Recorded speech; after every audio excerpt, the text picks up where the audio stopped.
એક હમણાં આપણે સમાજમાં દીકરીઓ કેવી હોય, માવું કેવી હોય. હમણાં અમે 2-3 દિવસ પહેલા અમે કલાડિયા કુળમાં પ્રોગ્રામમાં ગયા હતા. રાણાવા પ્રોગ્રામમાં ગયા. આપણે કે છે ને આપણેથી બનગી, આપણેથી જો તાલી ન પડતી હોય તો બનગી ન થાય. મારી માં ધનબાઈ દીકરી જેવી, એના જેવી તો ખરેખર ભક્તિ ન થાય. પણ અમે રાણાવા પ્રોગ્રામમાં ગયા એટલે ઓલા ભુવા બાપા હતા ને ભાઈ પૂનમભાઈ, એ નાનપણમાં બેન ભાઈ માવતર વી ગયા અને પોતાના ભાઈને ભુવો બનાવ્યો.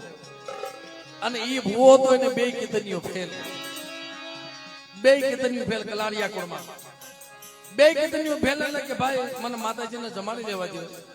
ડોક્ટર એમ કે આના મખે પિયાલો પાતા નહીં, આના મખે પિયાલો નો પાતા. આ ખોટી વાત કરાય ને ભલા માણસ.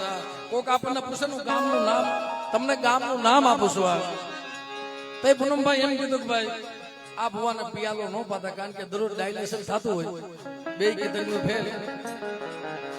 પછી અમદાવાદ સેલું ઓપરેશન કરવા ગયા ને તો એમ કીધું કે ભાઈ આને કોઈ એક કિડની આપે ને, એક કિડની ઉપર માણસ જીવી શકે. એ અમદાવાદની બજારમાં રખડતા હતા પૂનમભાઈ, અમદાવાદની બજારમાં રખડતા. હવે કોઈ કિડની વેચાતી આપે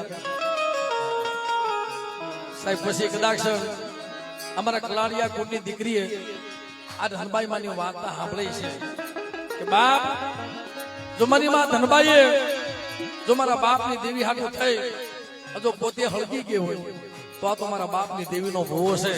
મારે 2 કીર્તનીઓને શું કરવી છે? એ એક કીર્તની ભુવાને આપી, પોતાના ભાઈને આપી દીધી સાહેબ.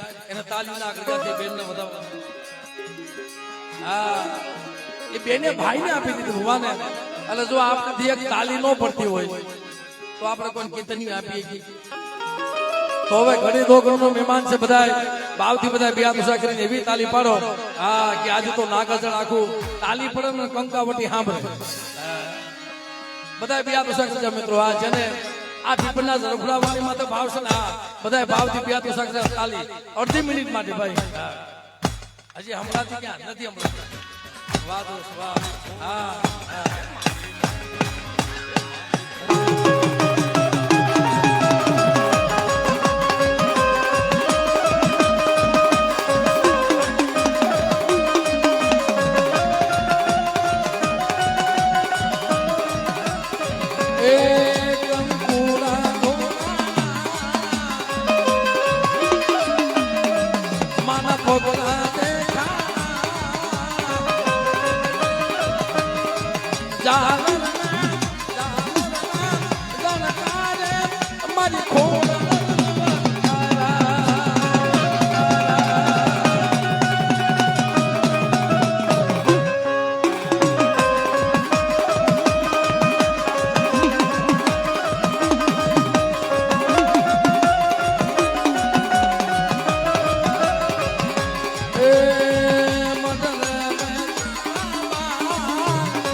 કંકુર